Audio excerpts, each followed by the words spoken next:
Hi, I'm Leena Rao here with our Ask a VC show where we put VCs in the hot seat. I'm joined today by Dave Samuel, longtime entrepreneur and investor. Thanks so much for joining me, Dave. Thanks for inviting me here. I want to go into your bio just briefly before we start.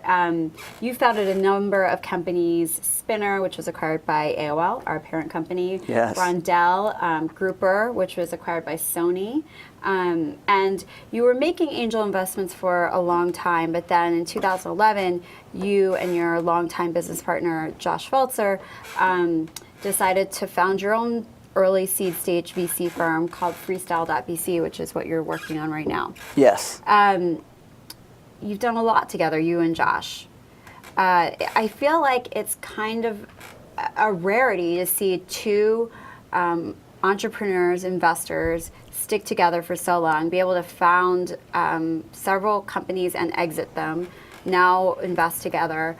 What's the secret to you and Josh's success in working together?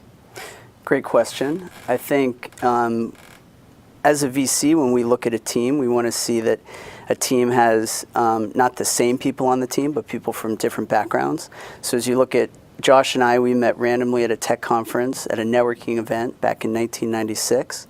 I had started a small company called Spinner. It was internet radio. It was basically Pandora back in the day. And Josh had been thinking about a similar idea. We met at a tech conference, and I was the techie with an MIT background. Josh was more of the business person. He had 5 to 8 years of business experience. He had his MBA. He had kind of more marketing and sales experience. And basically, we were fortunate to kind of join forces where I was the CEO and Josh joined as president.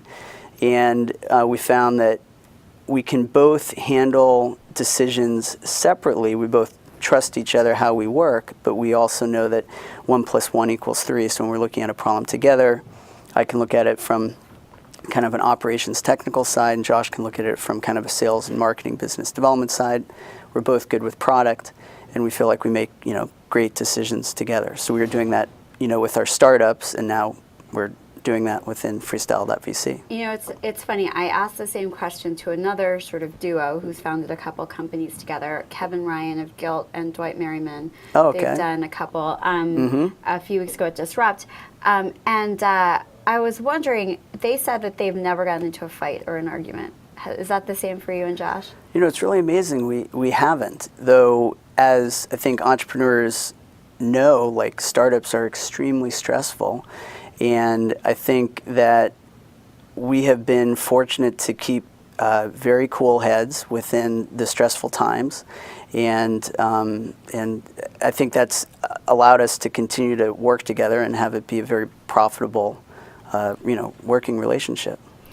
I want to switch gears to one of our audience questions, this one is from one of our readers. She writes, in the VC world, it seems the norm is that warm introductions are the prerequisite for getting a meeting or a conversation going when asking for investment. And in fact, it's Freestyle's stated policy on your website. But don't such policies make it harder for minority and women entrepreneurs that may not be in that network to get access they need to get funded an investment? What do you think about that? Well, I think it's a great question, and I think as CEO of a startup, the job for him or her as the CEO is to really be able to sell what they're doing and be able to get out and talk to customers and talk to investors.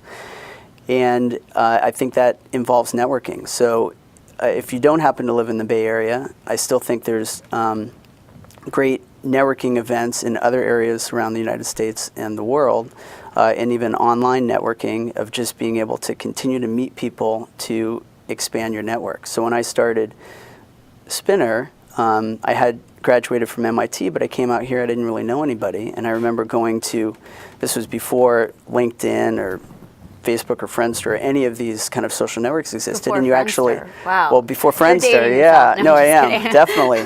But you had to really kind of go to events and actually meet people, and that's how I met my early advisors. And so I think as Freestyle is a startup, there's just Josh and I, there's a tremendous number of smart entrepreneurs looking to raise capital.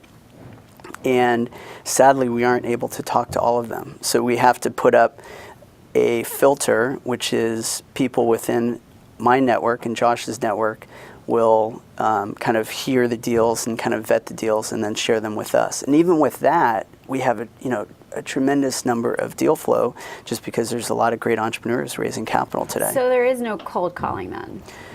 It's really, I mean, it's very if I was starting a difficult. company and I wasn't in your network, I couldn't cold call you and I mean, ask sadly, for that.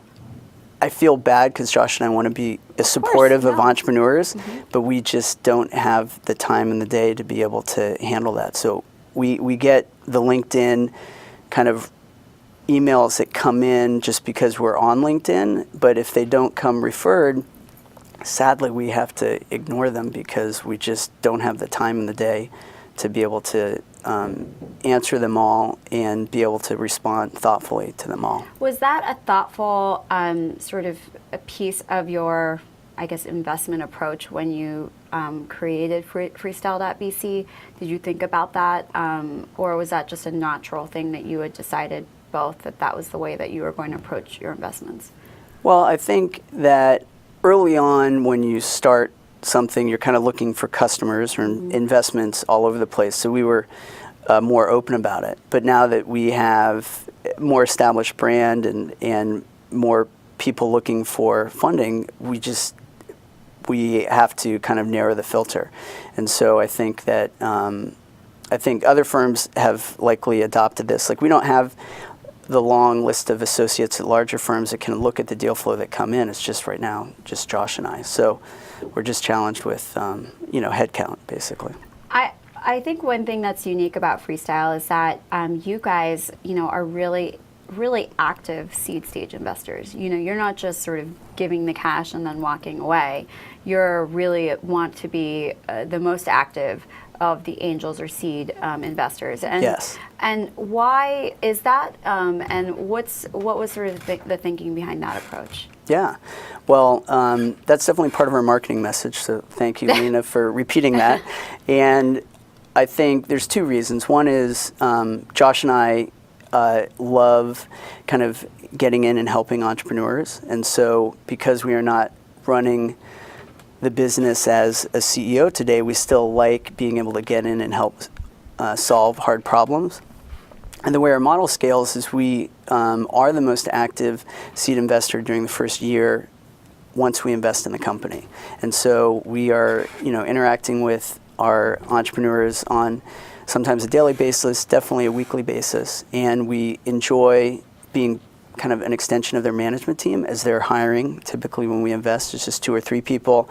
They need to ramp to 10, and so they're need support in other areas. And so it's a combination of, we think that we give good advice to the entrepreneurs that we invest in, but we also really enjoy it personally. So those are the two main reasons. So you've now founded and sold a number of startups. I mean, most entrepreneurs have never, they don't have one exit, let alone 2. I'm really curious if you had to sort of distill all of the advice and experience that you've heard and followed over the past 15, 20 years, what would that one piece of advice be to the entrepreneurs that you're investing in? I had my top 10 list that I had worked on over the years that I give to entrepreneurs, and my number one is get ready for the roller coaster ride of your life, strap in. And when you talk to entrepreneurs that are in the thick of a startup, like the highs are very high, the lows are very low. And so my primary advice is when you jump into something that you're passionate about, that you're excited about, both having a difficult time falling asleep at night because you're worried about trying to solve this problem, and you're waking up in the morning worrying about trying to solve this problem. I was fortunate to be doing things. Spinner was in the internet music space. I love internet. I love music. Grouper transitioned kind of into the internet video space. I love video, so I was fortunate to be able to work on problems that I was passionate about. So it's not always the case that you can start a business in something that you really like, but if you can really choose a problem that you're passionate about and excited about, thinking about it basically all of the time, that would be my my biggest advice to entrepreneurs. Great. Well, that's a good way to end. Thanks, Dave, for joining us. Great. Thank you.